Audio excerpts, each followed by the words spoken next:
Como desenvolver a confiança para cobrar o seu serviço de assistente financeira. Confiar em você é o primeiro passo.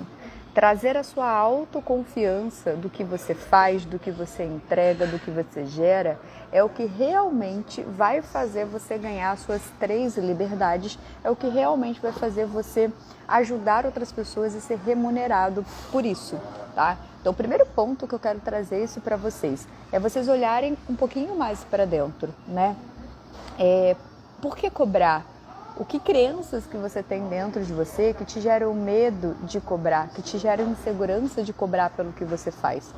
Se você parar e refletir um pouquinho, e essa foi uma reflexão que eu fiz para mim quando eu comecei ali sair do CLT e trabalhar por conta própria, e também foi uma reflexão que eu fiz para mim quando eu fiz a minha primeira cliente de renda extra como assistente financeira virtual.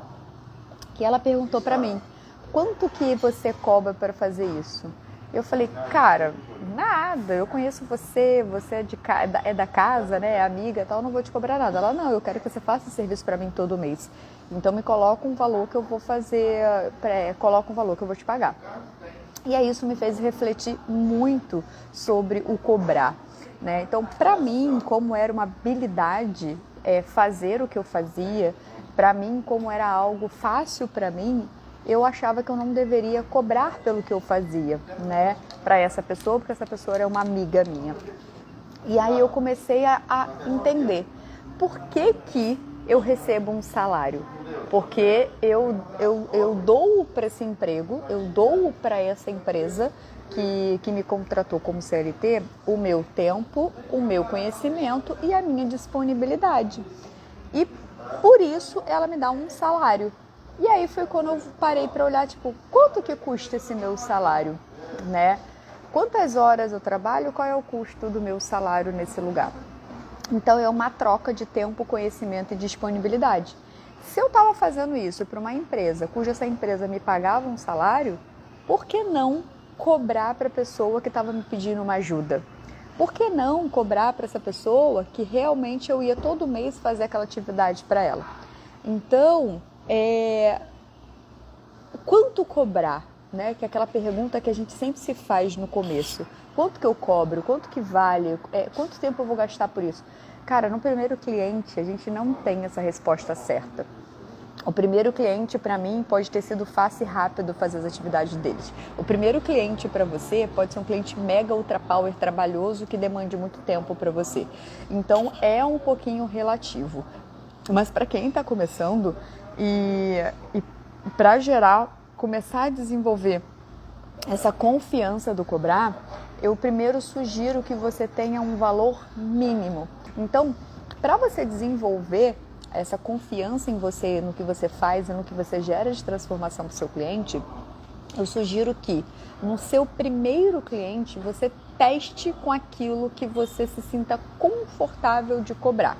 Outra forma, que foi o que eu fiz lá atrás, né, que eu estava começando a falar aqui, em relação ao meu valor hora, eu fui ver, se eu trabalhava para aquela empresa e aquela empresa me pagava R$50 por hora, e eu estava ali 8 horas por dia trabalhando para eles, eu doava o meu conhecimento, mas eu também aprendia da empresa, e eu estava disponível ali para a empresa quando eu tinha projetos para trabalhar, e a empresa me pagava R$50 por hora e era uma empresa grande, eu pensei, cara, essa empresa é uma empresa grande, ela pode me pagar porque ela já tem estrutura e tal. Essa minha amiga que está me pedindo uma ajuda, ela não tem uma empresa grande, ela está começando, está faturando 10, 15, 20, 30 mil. Então, eu acho que se eu cobrar R$30 por hora para ela, eu acho que ela me pagaria, tá justo, né? E eu vou fazer esse primeiro mês e validar como seria. Então, eu lembro que na época eu fiz um pacote de R$200 para ela para fazer as atividades que ela tinha me pedido. E deixei em aberto do que? Olha, isso aqui que você está me pedindo eu vou fazer por R$200 no mês. Mas se aumentar a demanda, se mudar alguma coisa, se você tiver mais necessidade, a gente negocia valores depois, tá? Então, a gente vai ali construindo essa confiança. Então, testar e validar, esse é o segredo. Então, é isso que vai fazer vocês terem confiança naquilo que vocês cobram para o teu cliente, gente. É testar. Parem de querer uma fórmula mágica de precificação. No nosso serviço, não existe uma tabela. Cada assistente financeira virtual vai trabalhar com uma tabela diferente, tá?